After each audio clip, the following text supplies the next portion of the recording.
Hello नमस्कार साथियों, स्वागत है आप सभी का आपके अपने YouTube channel exam with Ashok में। आशा करते हैं कि आप लोग स्वस्थ होंगे और अपनी तैयारी को बढ़िया से कर रहे होंगे। आज का हमारा जो टॉपिक है वो है चक्रवृद्धि ब्याज, जो उसमें हम यूपीएसआई पीवाईक्यू सीरीज चला रहे हैं। उसी में प्रीवियस क्वेश्चन को ही हमने यहाँ पे मेंशन किया है, ठीक है ना। हालांकि यहाँ पे साधारण ब्याज लिख गया है क्योंकि वो गलती से थंबनेल नहीं लिख पाया, पर कोई बात नहीं। ये है हमारा कंपाउंड इंटरेस्ट की सीरीज, आज का पहला टॉपिक है, ठीक है ना। करा एक राशि में साधारण ब्याज पर 4 वर्ष में 40% की वृद्धि हुई, समान ब्याज पर 2 वर्ष के बाद 45,500 पर प्राप्त चक्रवृद्धि ब्याज क्या होगा। मुझसे पहले आप सवाल का आंसर बताइए क्या होगा। कि एक राशि में साधारण ब्याज पर 4 वर्षों में 40% की वृद्धि हुई, इसका मतलब ये है कि अगर कोई प्रिंसिपल है, ठीक है, अगर पी है, क्या है बेटा, पी है। ध्यान समझिएगा, मुझे ऐसा लगता है कि ओरल सवाल है, प्रीवियस ईयर में खूब पूछा गया है ऐसे सवालों को, ठीक है ना। लगभग हर सेट में सवाल आए थे, तो मैंने इसको यहाँ पे मेंशन किया है।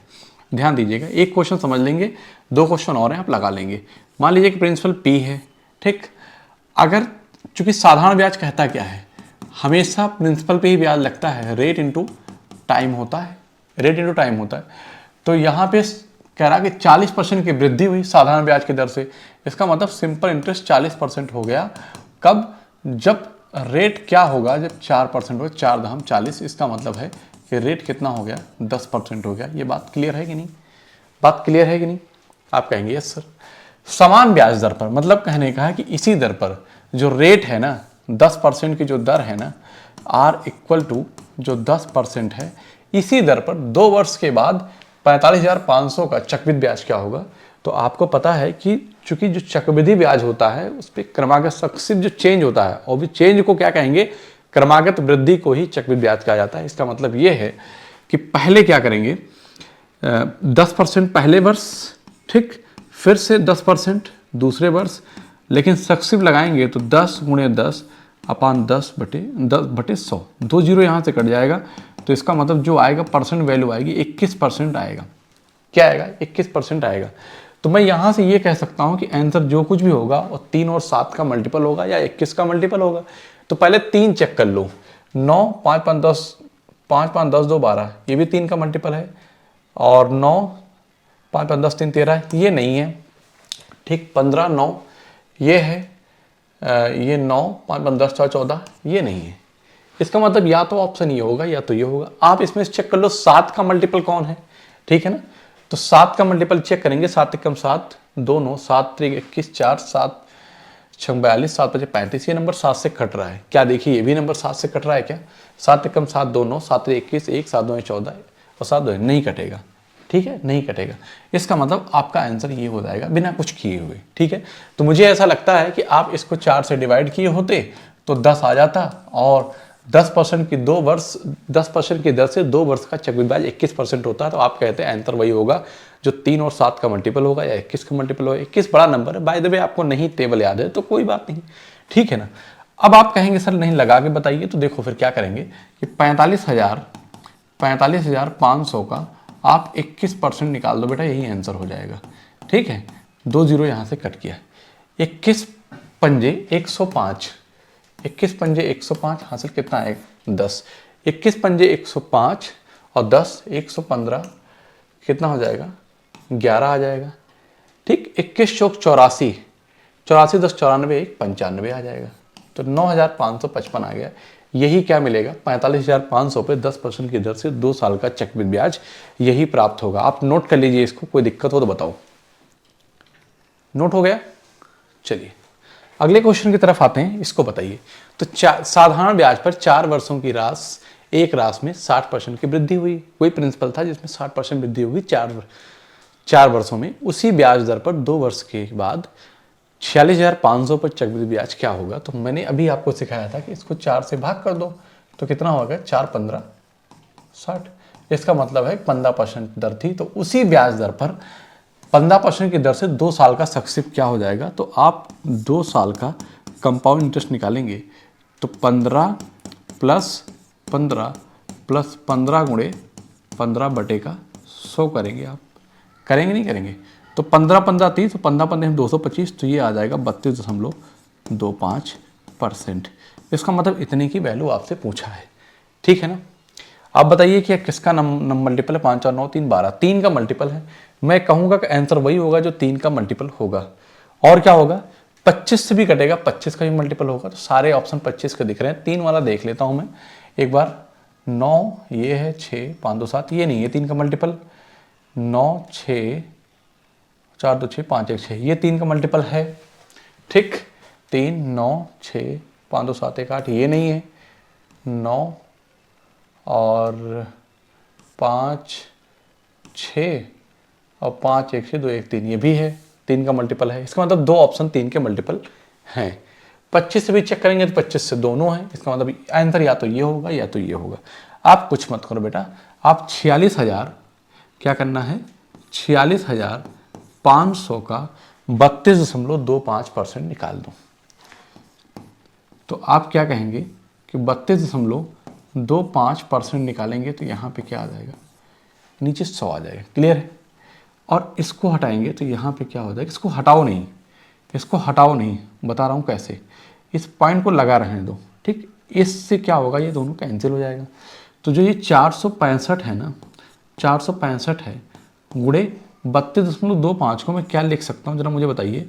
इसको लिख सकता हूँ 30 + 2 + 0.25।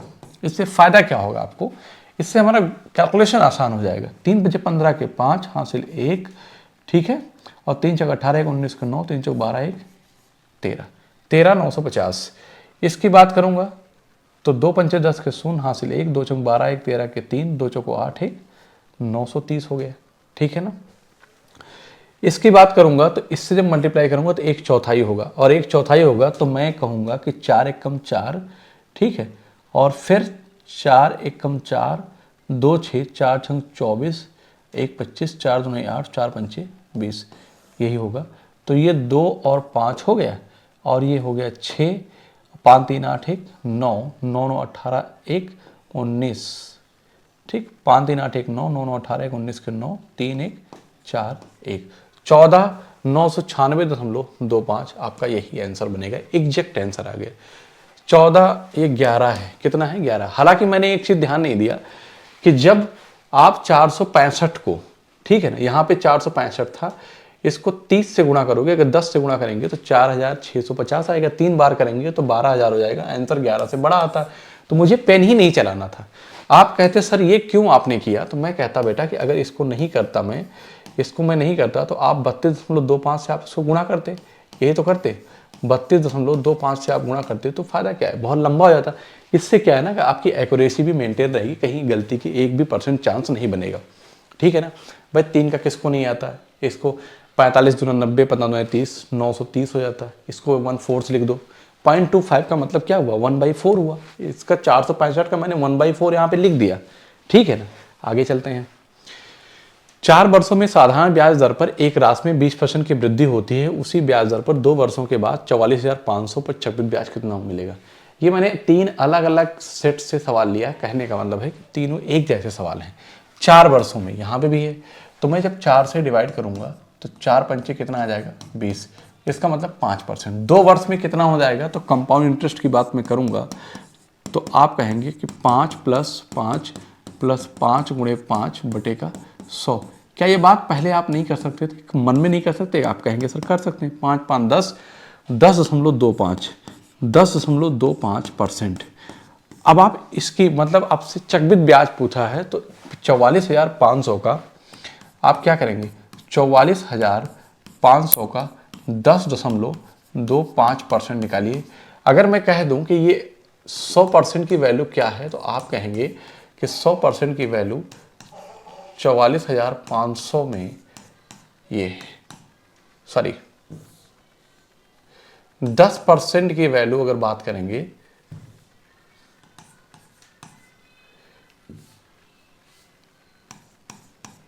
ये होगा।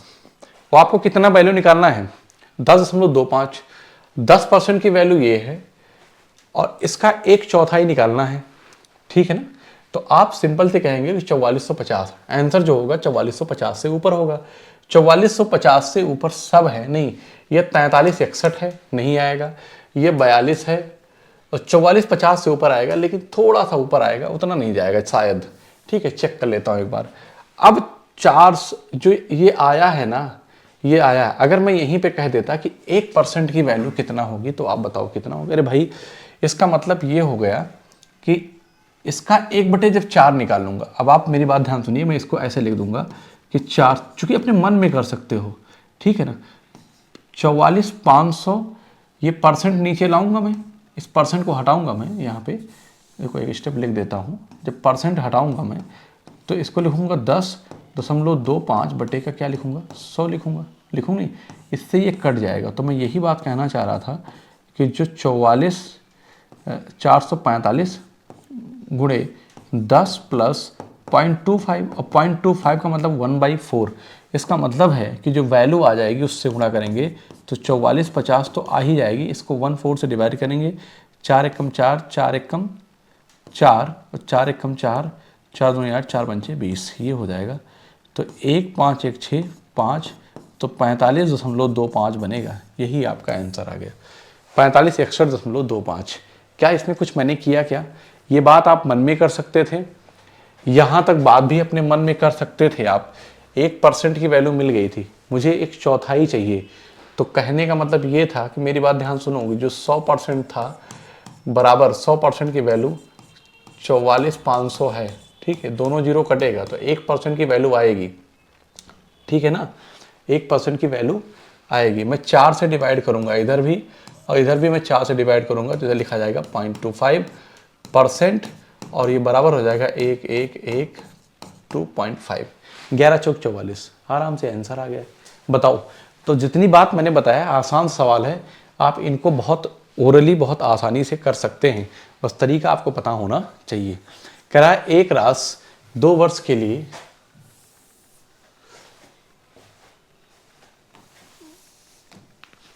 एक रास 2 वर्ष के लिए 20% वार्षिक दर पर चक्रवृद्धि ब्याज पर निवेश की गई।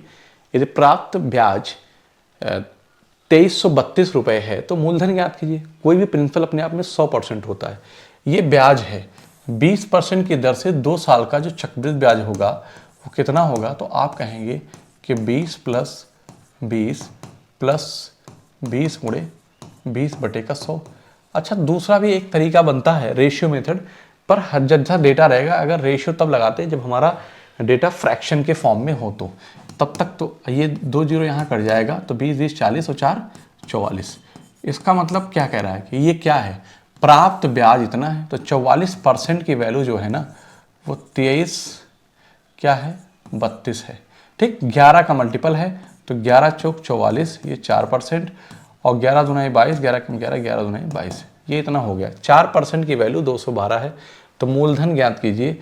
हम मूलधन ज्ञात करने के लिए यहाँ से 25 मल्टीप्लाई करेंगे, और इधर में 25 से मल्टीप्लाई करूँगा। 25 दूना 50 के शून्य, ये क्या हो जाएगा, ये 100% हो जाएगा।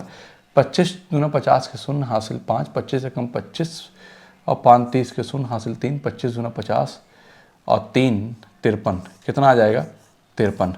तो बताओ भाई 5300 आया कि नहीं आया, 5300 आया कि नहीं आया। तो 44% की वैल्यू आपसे, तो मूलधन पूछा 100% की वैल्यू। वैसे भी अंदाजा लगा सकते थे कि अगर 44 दूना 88 होता, 23 दूना 46, लगभग पास में गया था आंसर, नहीं तो हम अनजाते ही बता सकते थे, ठीक है ना। कुछ किया नहीं गया, आसानी सवाल लग गया है। चलो अगले क्वेश्चन की तरफ आते हैं। कह रहा है कि प्रतिवर्ष 10% की दर पर 2 वर्ष के अंत में 7100 की राशि पर प्राप्त चक्रवृद्धि ब्याज ज्ञात कीजिए। 7100 की राशि पर प्राप्त चक्रवृद्धि ब्याज ज्ञात कीजिए। बताओ भाई, प्रतिवर्ष 10% की दर पर 2 वर्ष के अंत में 7100 की, अरे भाई 10% की दर से 2 वर्ष का कंपाउंड इंटरेस्ट कितना होगा।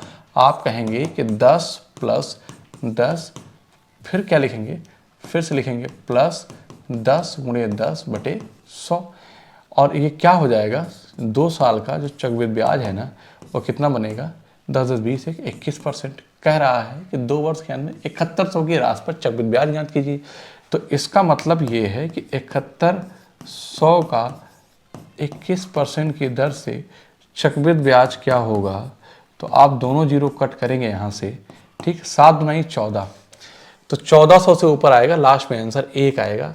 1 ही है, यही आ जाएगा, 1 यूनिट डिजिट। पूरा सॉल्व करने की ज़रूरत नहीं है। तो मुझे लगता है ये सवाल भी ओरली आप कर सकते थे, कुछ करने की ज़रूरत नहीं थी, क्योंकि ये बात आप अपने मन में कर सकते थे। 7100 का 21% आप निकालेंगे तो 7 दूनी 14, आंसर जो कुछ भी आएगा वह लास्ट में एक आएगा, एक ही है, हमने कुछ नहीं किया। आगे आते हैं, नेक्स्ट क्वेश्चन की तरफ आते हैं। तो इसमें क्या कह रहा है, क्वेश्चन ये है कि 2.5 लाख रुपए पर की राशि पर क्रमशः 4%, 5% और 6% पर पहले वर्ष, पहले, दूसरे और तीसरे वर्ष के लिए सालाना संयोजित करते हुए 3 साल के लिए जमा किया गया। 3 वर्षों के अंत में राशि कितनी हो जाएगी? तो हम ये कहेंगे कि 2 लाख कितना है, 50,000। यही गलती हो गई थी मुझसे, 2 छूट गया था, शायद 2 छूट गया था। कितने जीरो हैं? 4 जीरो हैं, ठीक है ना। 2,50,000, 4% का मतलब हुआ 25, 1/25।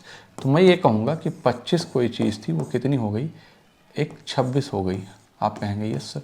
फिर 5 में से हम 100, 1/20, तो कोई चीज़ 20 थी, वो कितनी हो गई, 21 हो गई। वो अंत में राशि कितनी, अमाउंट हमसे पूछा है, और 2 तिहाई 6 और 2 50, 100 कितनी थी, 50 थी, तो हो कितनी गई, 53 हो गई। आप कहेंगे यस सर, ठीक है ना। अब मेरी बात ध्यान सुनिएगा, मैंने सही किया था, 25 को इससे कट किया तो ये बचा कितना, 10,000। कितना बच गया, 10,000, ठीक है। 4 जीरो लगा दिया, 10,000 हो गया। और ये 2 जीरो यहाँ से मैं कट करूँगा और 5 दुनाई 10 कर दूंगा, ये भी कट जाएगा, ये बचेगा सिर्फ 10। सिर्फ क्या बचेगा, पूरा कट गया, बचेगा क्या, 10। तो 10 गुणे 26 गुणे 21 गुणे 53।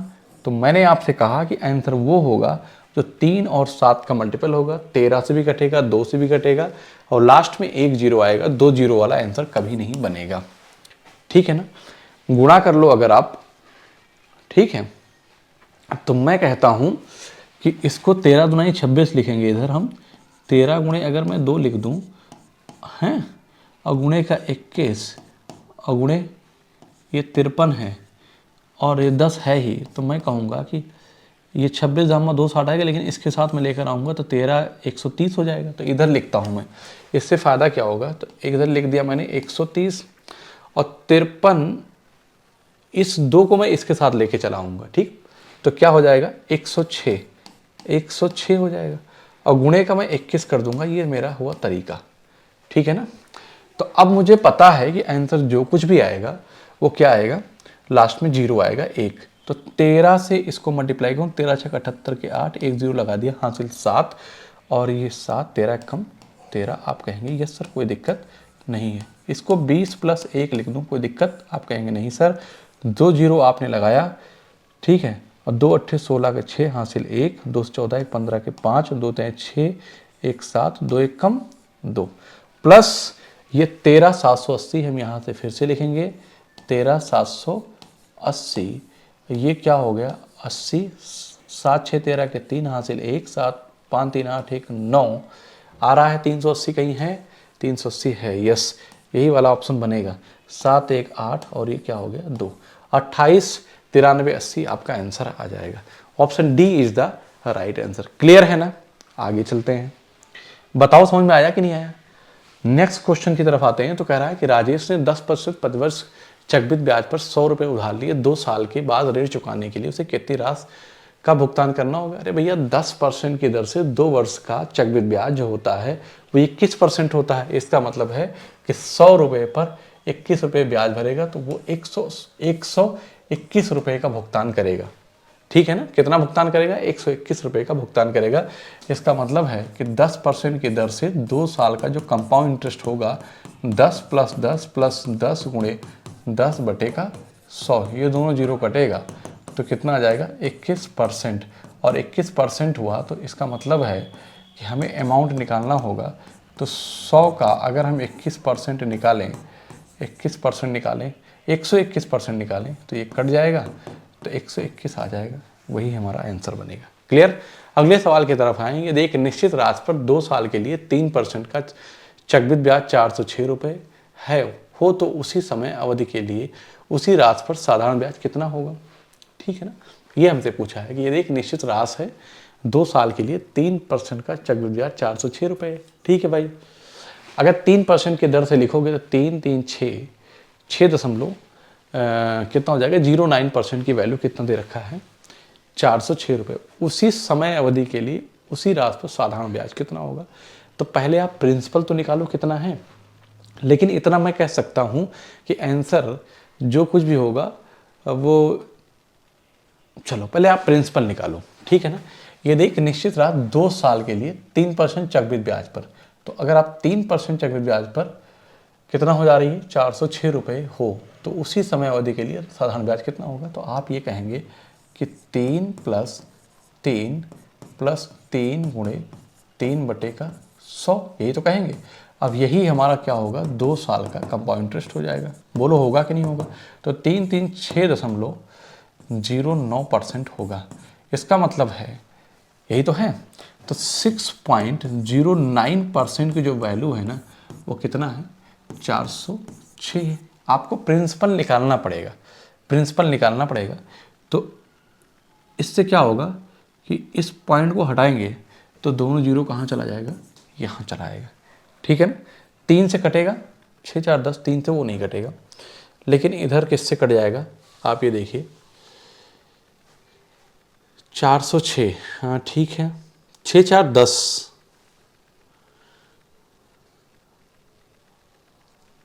चौक 36, अगर तो 4 बार लेके जाएं, 6 चौको 24,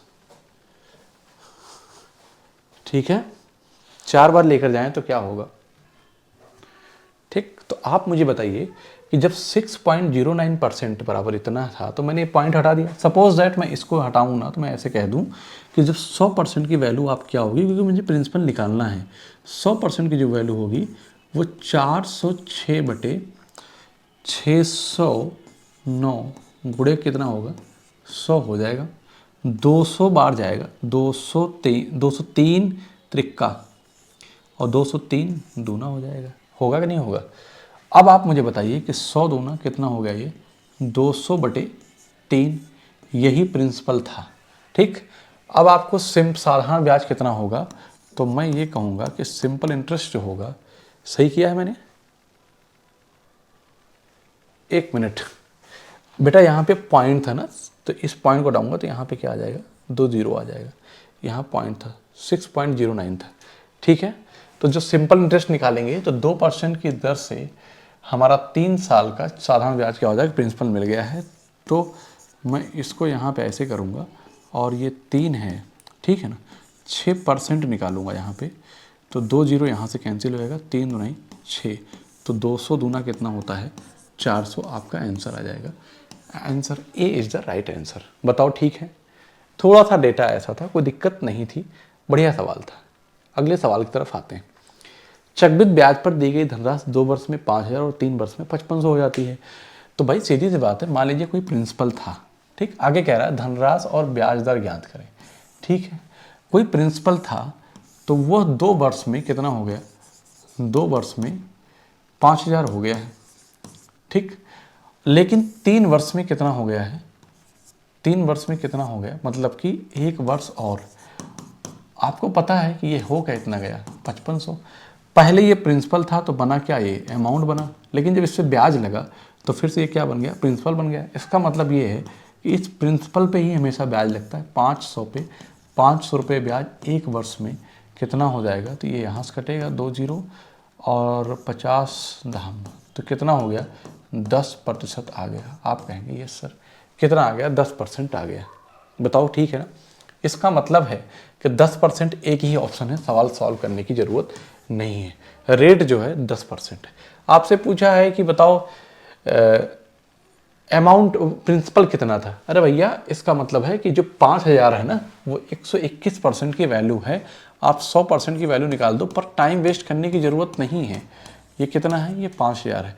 तो जब 100% की वैल्यू आप निकालोगे ना, क्योंकि वही प्रिंसिपल होगा, क्योंकि 2 वर्ष का क्या है, ब्याज ऐड है, और ब्याज दर, और ब्याज क्या था, 10% की दर थी, ठीक। तो 5000 में ऐड हुआ है, तो 5000 से कम आंसर आएगा। देख लो सारे हैं, 5000/121 गुणे क्या है, 100 है।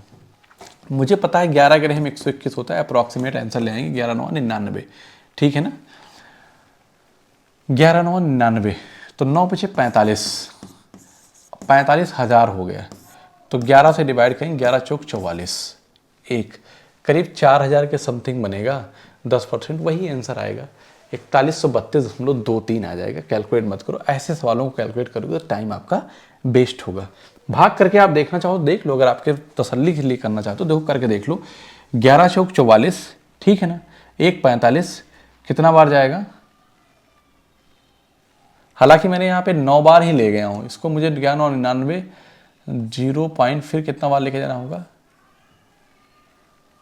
यहाँ 100 था ना, ये कट गया, 11,999 बचा 1 दशमलव लगाया, फिर 0 बढ़ाया 10, फिर 0 बार जाएगा, फिर 11,999.09 आएगा। अब 9.09 से मल्टीप्लाई करूंगा इसको तो यहाँ वैल्यू चेंज होगी, 5,945 के 5, ये 4, 5,945, ठीक है ना, ये आ जाएगा। और पॉइंट 2 डिजिट लगाएंगे, इसका मतलब ये आएगा गुणा करने के बाद, ठीक है ना। और भाई 5 3 जीरो लगाया मैंने, ठीक है, 5,945 के 5, फिर 4 और 5,945, 45 आ जाएगा, और 3 जीरो लगाऊंगा तो इतना आएगा यहाँ पे। इसको मैं 11 से डिवाइड करूंगा तो 11 चौक 44, 1 45 14, 11 एकम 11, 3 35, 11 तेईं 33, 2 35, 11 एकम 11, ठीक है ना, 9 11 अठे 88, क्या यही है, तो 41 32 वही आ गया है समथिंग आंसर, 10% आएगा। देखो आया कि नहीं आया, तो ये टाइम नहीं वेस्ट करना है आपको, ठीक है।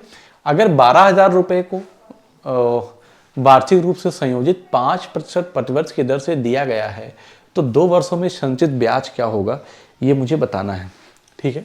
12,000 रुपये को वार्षिक रूप से संयोजित 5% प्रतिवर्ष की दर से दिया गया है तो 2 वर्षों में संचित ब्याज क्या होगा। अरे भाई सीधी सी बात है, अगर 5% है तो 2 वर्ष का कितना हो जाएगा, 10.25, कंपाउंड इंटरेस्ट जो होगा वो 10 कितना हो जाएगा, 10.25% होगा। आप आराम से 12,000 का 10.25% निकाल दो, मुझे पता है 12,000 का 10.25% जो भी होगा, 10% तो 1,200 होगा, तो आंसर 1,200 से जस्ट बड़ा आएगा, 1,230 ही आएगा और आएगा नहीं। आप निकाल दो, कंपाउंड इंटरेस्ट निकालोगे बेटा 2 वर्ष का, कितने का, 12,000 का, तो 10% प्लस कितना करोगे, 0.25। मैं एग्जैक्ट निकाल के आपको दिखा दे रहा हूँ, लेकिन आपको करने की ज़रूरत इतनी होती नहीं है, ये परसेंट में है, ठीक है ना। तो ये 10% रहेगा, ये दोनों जीरो कटेगा, ठीक है, परसेंट मैंने वहाँ ले लिया है, तो इसको मैं कितना लिख दूंगा, 120, ये हो जाएगा क्या, 1,200, ठीक है ना, प्लस 120 का 1/4 कितना आ जाएगा, 30, तो 1,230 आया कि नहीं आया, 1,230 आया कि नहीं, ये आप ओरल भी कर सकते हो, ठीक है। एक धनराशि चक्रवृद्धि ब्याज पर 15 वर्षों में अपने आप की दोगुनी हो जाती है, समान ब्याज दर पर वह अपने आप की 256 गुना कितने वर्षों में हो जाएगी। सीधी सी बात है कि जब 15 वर्ष में कितना, 15 वर्ष में वो कितनी हो रहा है, दोगुनी हो जा रही है, दोगुनी हो जा रही है, तो 256 गुना होने के लिए 2 की पावर 8, जब यहाँ पावर 8 करेंगे तो यहाँ पे 15 गुणे 8 करेंगे तो कितना बन जाएगा, 120 वर्ष। इसका मतलब है कि 120 वर्ष में 2 की पावर 8 256 होता है, 2 दूनी 4 दूनी 8 दूनी 16 दूना 32 दूना 64 दूना 128 दूना 256, तो 120 वर्ष आ जाएगा। बात ठीक है ना, आगे चलते हैं। ऐसे सवाल सीआई और एसआई में अलग अलग लगते हैं, इस बात को ध्यान देना होगा कि सवाल सीआई का है कि एसआई का है। एक राशि 15 वर्षों में चक्रवृद्धि ब्याज के तहत अपने आप की दोगुनी हो जाती है, तो जब 15 वर्षों में कितनी हो गई, दोगुनी हो गई, ठीक है ना, तो 1024 गुना होने में, तो इसका मतलब है 2 की घात क्या हो जाएगा, 10। जब घात 10 किया तो मैं यहाँ पे क्या करूँगा, उसको 10 से गुणा करूँगा, तो क्या आ जाएगा, 150 वर्ष आ जाएगा। आप कहेंगे यस सर, 150 वर्ष में 2 की घात 10 अर्थात 1024 गुना हो जाएगी, 1024 गुना हो जाएगी 150 वर्षों में। Option D is the right answer, option D is the right answer, ठीक है। आगे आते हैं, यदि कोई राशि चक्रवृद्धि ब्याज पर 3 वर्ष में 3 गुनी हो जाती है तब वह 9 गुनी कितने वर्षों में होगी, बताओ। अब कह रहा है कि कोई राशि है चक्रवृद्धि ब्याज पर 3 वर्ष में 3 गुनी हो जाती है, तो चक्रवृद्धि ब्याज पर 3 वर्ष में 3 गुनी हो जाएगी, 9 गुना होने के लिए 3 का स्क्वायर करना पड़ेगा। जब इधर स्क्वायर किया तो इधर क्या करेंगे, इधर हम गुणा करेंगे, तो कितना आ जाएगा, 6 वर्ष आ जाएगा। 6 वर्ष में इसका मतलब है वह 9 गुनी हो जाएगी।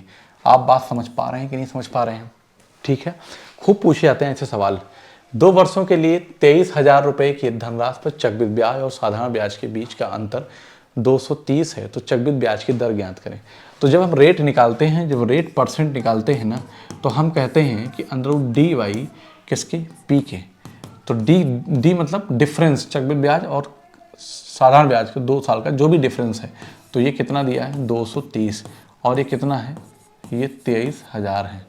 कितना है, 23,000 है।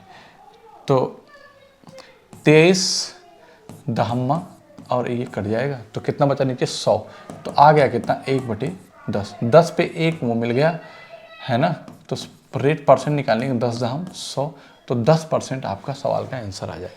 आपको ये बात समझ में नहीं आई कैसे आया? मान लीजिए कि प्रिंसिपल पी था, ठीक है ना, और रेट क्या था, आर था, आर परसेंट था, ठीक है। तो मुझे इतना पता है, मान लो थोड़ी देख लिए एक बात समझाना चाहता हूँ कि फार्मूला कहाँ से आया, कि सिंपल इंटरेस्ट जो होता है रेट इनटू टाइम होता है। लेकिन मैं कहता हूँ कि अगर रेट आर था, टाइम 2 वर्ष दिया है, तो 2R% होगा। आप कहेंगे यस सर, होगा कि नहीं होगा? मैं कहता हूँ कि अगर सिंपल इंटरेस्ट 2R% है, 2R% है, प्रिंसिपल P था और रेट R है, R% है, इंटू टाइम 2 वर्ष का है, 2 वर्ष का है, तो इस 2 से 2 कैंसिल हो जाएगा, ठीक है ना। और R से R कैंसिल होगा। कहने का मतलब ये है कि हमें R मतलब प्रिंसिपल मिल जाएगा। तो मैं यहाँ पे ये कहूँगा कि कोई प्रिंसिपल P है, इस पे 2R% हमें क्या मिला, ब्याज मिला। लेकिन अगर ये कब, ये साधारण ब्याज की दर से। लेकिन दूसरी बात कह रहा है कि अगर प्रिंसिपल कोई है तो उस पर R+R+R करेंगे, तो मैं कहता हूँ कि 2R+R²/100। ये क्या मिलता है, ये जो होता है ये परसेंट में होता है, ठीक है ना। R+R 2R। तो मैं कहता हूँ कि इनका अंतर निकालना है, तो P में बाहर ले लेता हूँ, P बाहर लेता हूँ, तो 2R+R²/100 माइनस का 2R बराबर इन दोनों का अंतर, किसका, 2 साल के कंपाउंड इंटरेस्ट और सिंपल इंटरेस्ट का अंतर हो जाएगा। तो ये इससे कैंसिल हो जाएगा। बोलो होगा कि नहीं होगा? और R² क्या लिखा है, ये 100 लिखा है, तो इसे हम लिखेंगे R² % बराबर किसके, D, और ये P बाहर लगा हुआ है। तो R की जो वैल्यू होगी, R% की जो वैल्यू होगी, √D/ क्या आ जाएगी, P आ जाएगी। यही बात मैंने यहाँ पे लिखी है फार्मूले के तौर पे। मतलब कहने का कि 2 वर्ष का, ये मैं लिख सकता हूँ फार्मूले में कि 2 वर्ष का साधारण ब्याज एवं चक्रवृद्धि ब्याज के बीच का अंतर, साधारण ब्याज एवं चक्रवृद्धि ब्याज के बीच के अंतर का फार्मूला है। अंतर दिया है तो दर निकालने का डायरेक्ट फार्मूला, बीच का अंतर दिया है तो दर निकालने का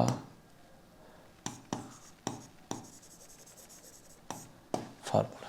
ठीक है ना, क्लियर है बात? तो आज के लिए इतना ही रखते हैं, मिलते हैं आपसे अगली क्लास में। तब तक के लिए जय हिंद साथियों।